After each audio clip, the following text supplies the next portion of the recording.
Our task for this project was to design an electronic speed controller, which will be labeled ESC, for research of unmanned aircraft systems, which you may see as UAS throughout the presentation.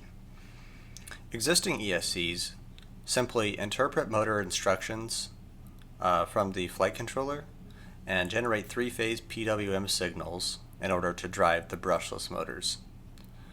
Our ESC will work at 120 amps and 50.4 volts while also obtaining accurate operating motor and microcontroller telemetry, as well as utilizing a newer form of communication known as CAN bus protocol. This is needed because readily available ESCs are not suitable for UAS research as they do not report operating telemetry.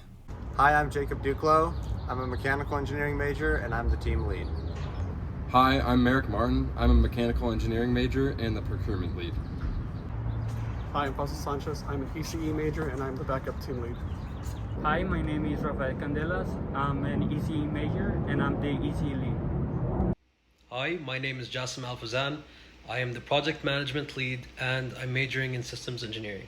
We broke our system into four main subsystems, the first being the power supply, the second being the driver, the third being the sensor, and the fourth being the communication. The power supply subassembly must reach 50.4 volts in order to operate the ESC. It should also have a DC power converter, also known as a buck, which should step down the 50.4 volts to 5 volts for our microcontroller to use. Lastly, our microcontroller, the teensy, will convert the 5 volts to 3.3 volts for the CAN bus to use. Inside the driver requirements, the desired RPM shall be sent to the driver and applied within plus or minus 1% RPM. The driver should also support at least 120 amps of draw to the motor, and the integral circuit pieces shall survive negative to 40 to 80 degrees Celsius. Our sensor subassembly has three sensors: the current, the voltage, and the temperature. The current should report back to the microcontroller at 3%. The voltage should report back to the microcontroller at 1%, and the temperature should report back to the microcontroller at 2%. Lastly, the communication subassembly. It needs to have a CAN bus that can keep the data resolution at 1% air. The CAN bus shall also communicate with 1% air between the teensy and the flight controller. And the CAN bus packet shall work with a maximum of 8 bytes. In order for the ESC to work efficiently and satisfy the system requirements, the software had to be carefully considered and implemented. The components behind the ESC were heavily researched, and the software was broken up into two subsections: the system and the software architecture. Here is a look at the system architecture of the ESC. The ESC is broken up into four subassemblies: the power supply, driver, data and sensor, and the communication. Each section has important components that branch off from these subassemblies.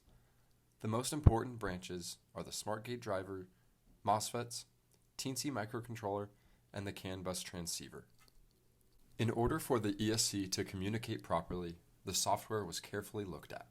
The software architecture main subassemblies are the driver and the communication. The driver in its configuration was implemented, while the teensy and CAN bus protocols carried out the data processing and configured the accuracy of the data. Here's a picture of our system block diagram. The black dotted line is representative of the system, and the red dotted line is representative of our subsystems. The blue colored in boxes are our CDE1 and our CDE2. Starting in the power supply subsystem, we have a 12S LiPo battery feeding 50.4 volts to the terminal blocks through XT90 connectors. This 15.4 volts goes to a step-down buck for the teensy to use, which converts it from 50 volts to 5 volts. However, the 50.4 volts also feeds into the MOSFETs and into our smart gate driver, which is attached to a driver adapter via a thermal pad. The driver and the MOSFETs work together in order to drive the brushless motor by releasing current at the proper time. The current going to the motor is sensed through a current sensor and the voltage as well. They go through some filtering before reaching the teensy microcontroller. The Teensy contains a temperature sensor and the CAN translation software, as well as the system software that drives the driver. The Teensy also steps down the 5 volts it receives to 3.3 volts for the CAN bus transceivers to use. It also sends the information to the CAN bus transceiver, which sends that information via CAN bus to another transceiver, and then to the flight controller for storage. Here is a picture of our software block diagram. The blue boxes represent the software and the order it is implemented. First, the RPM is sent to the CAN bus transceiver, where the data will begin its processing. From there, the data is sent to the Teensy microcontroller, where the instructional data is stored in the comparator, and the PWM waves are generated. The PWM is sent to the driver configuration and amplified to the brushless motor. The data from the brushless motor is then sent back to the Teensy microcontroller, and the back EMF is detected. The comparator compares the results, and the accuracy of the data is collected. Our team faced a variety of challenges throughout the process of design. This project deals heavily with the electrical side of engineering. Troubleshooting through these problems can take a very long time and can be very laborious. Troubleshooting of circuitry takes a very long time because you do not know what is working and what is not, and you potentially don't know the problem because you cannot see it. You have to use oscilloscopes and multimeters to figure out that kind of stuff.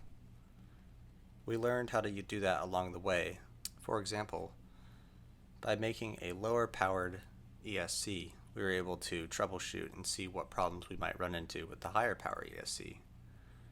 We looked into how we could fix the soldering and make it easier, since it was basically the entire project.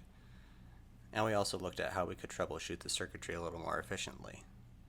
Once we got the low-powered ESC to work, it was time to translate this to the high-powered circuit. The high-power circuit features a larger MOSFET bridge, larger capacitors, and larger resistors.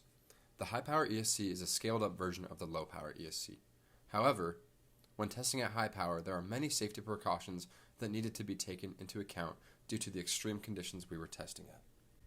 A casing system was made from 16-gauge sheet metal and created to house the circuit board. The casing system features two 60mm by 60mm fans in parallel, which are responsible for the cooling of the components in the ESC as it reaches higher temperatures. The L-stand was created as a way to ensure the safety of the team and ensure that the high-power motor stays in place when the propeller is spinning. The low-power testing was successful. The motor ran effortlessly and the communication ran smoothly.